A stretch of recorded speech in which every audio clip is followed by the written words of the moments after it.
All right, what's up? So I just finished watching, excuse me, the Verzuz, 3-6 Mafia, Bone Thugs and Harmony. And it probably the best verses. I've only seen a couple. Which ones did I see? For sure, I saw the first one I saw was DMX Snoop Dogg, which I loved it because I grew up with both of them.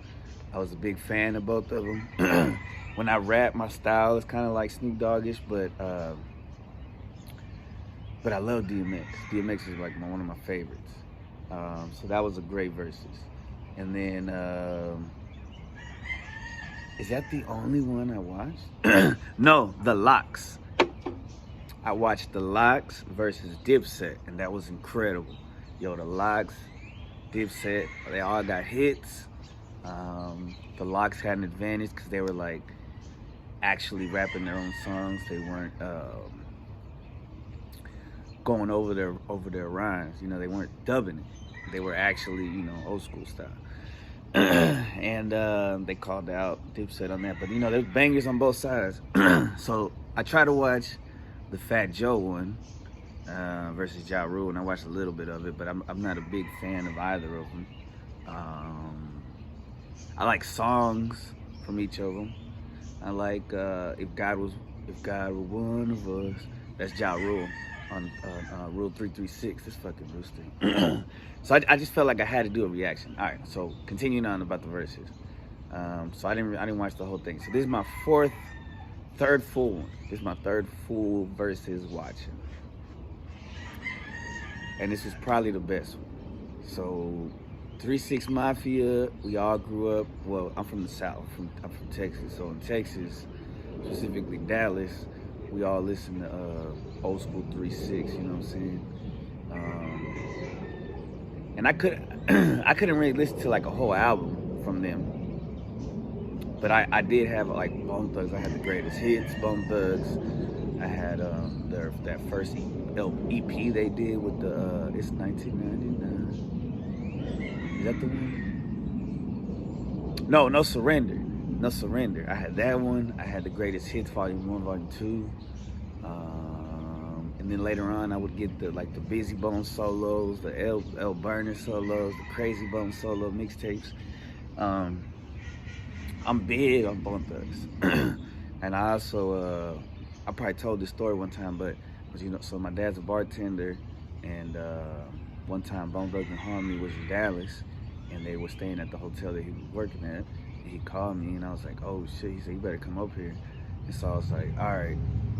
And I was like freaking the fuck out, right? I was like, "Oh no, I'm not ready." But then I was like, "Fuck it, what's the worst that could happen?" So finally, I got ready because I was just at home chilling, not doing shit. But I wasn't like, I should have just got the fuck up and went. But am I scared? I was like, what, 20? I don't even know how old I was. Probably like 20. So this is probably like 12 years ago. So I went, and by the time I got there, they had left already. They went to the studio or something. And my dad was like, kind of frustrated with me already. He's like, "Man, you had an opportunity." So I was like, "Well, I brought the CD. I said, maybe you can put it under the door or something." He's like, "Yeah, I'll see what I could do." And I think it was the Still Smoking mixtape, the High Life 2. And so I dropped it. I left it in. It's whatever. And so I didn't hear from them. Nothing happened. I put my phone number on there and shit. So on 420, a few months later, on 4 fucking 20, they hit me up. Somebody hit me up from Bone Thugs. I don't know who it was. And they were like, "We like your mixtape.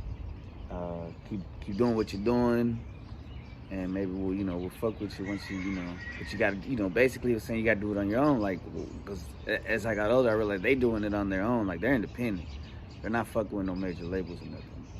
And the way the internet is, like by that time I could already, like, you're supposed to do it on your own and make a name for yourself. And then once you do that, they'll be like, all right, we'll come fuck with you. We'll hook you up. But then I just kind of, I never, you know, I became a father, and I'm not blaming it on my son, but I was trying to be a husband and shit. This is like getting way off topic. But, what's it called? So, they hit me up, they're like, yeah, but I never, watch out, Leo, what the fuck you doing, bro? Anyway, back to the topic at hand. I just wanted to shout out to the Verzuz because it was incredible. Yo, they had guests on both sides. Bone Thugs brought out Chameleon, Little John, 3-6 brought out some hitters. They brought out, which was weird, they brought out Terrence Howard from, you know, that movie. They brought out, who did they bring out? 8Ball and MJG, that was a dope bring out. They brought out Lil Flip. I didn't hear the song though with Flip. I might have missed it, or I don't know if they actually did it. But they brought out Flip. Flip did a freestyle at the end as well, which was dope as fuck. And then they brought out 3-6 brought out Young Bug. It was fire. It was very fire. In the beginning, there was that little scuffle. I feel like that the scuffle was like planned.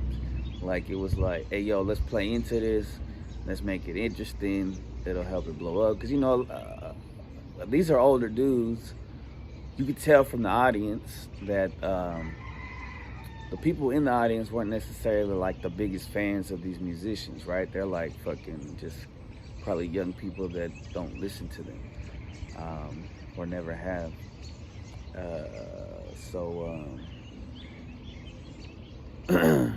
It would have been better if they had a real audience, like real people that wanted to actually be there.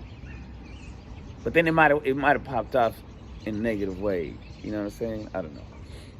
Because when that little fight thing, now supposedly, Vito sent me an article, and it said that Busy Bone had said, I didn't hear this, but he said, y'all some devil worship. Because so he was like, man, y'all ain't gonna be mocking me while I'm up here. And then he said, y'all some devil worshipers. And then the way they did the tape, like they knew it was gonna break out. Like I feel like it was just it was planned out, right? It was kind of cool, I guess. It added to the history and the nostalgia. It was like, it just, for us, for people my age in the 30s that really listen to hip hop, it was amazing.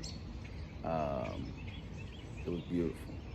And the way they made peace, Lazy Bone was killing it with the kindness, and he was doing really good. It was epic. I think you should watch it. The little DJ battle in the beginning was dope.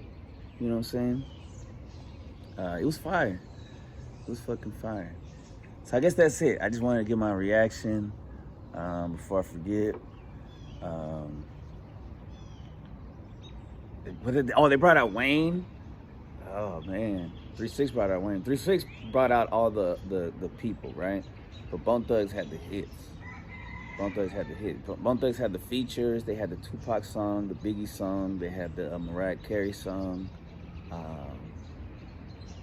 They had all the smoking songs. But a lot of their songs, what I could tell from the comments is that their songs were like really chill. Most of them are chill. They're two different vibes. 3-6 is a different vibe. 3-6 had a song about doing coke. So it's like a totally different vibe. But apparently they've been beefing back and forth like over the years. Probably because like Bone Thugs is more Christian. And what's it called? 3-6 is a little more than that, obviously. But it was dope. It was dope. It was cool to see, because I didn't know if they were actually going to have Busy Bone. And I didn't know if he was going to come back on stage. So it was cool to have the Unified. And then it was cool that 3-6 brought out Crunchy Black, Project Pat. That was dope. It was cool they brought out, who else? Gangsta Boo was there. Yeah, Project Pat was a highlight from 3-6 than that performance. And it was cool because Chameleon there stayed on stage like on the Bone Thugs side, right? Like he was straight up riding for them.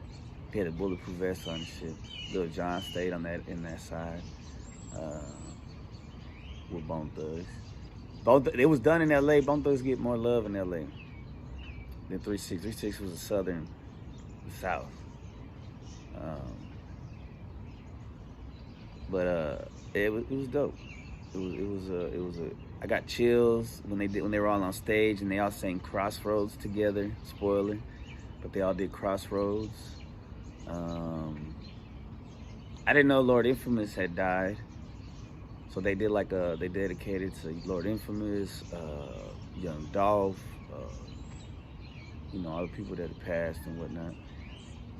On the beginning, they had Fat Joe. Oh, and what's weird is they had this picture. I saw this picture on, I think it was Lazy Bone's page, and Fat Joe had his hand around Lazy Bone, but he was doing this sign right here. I was like, man, Fat Joe's a sellout.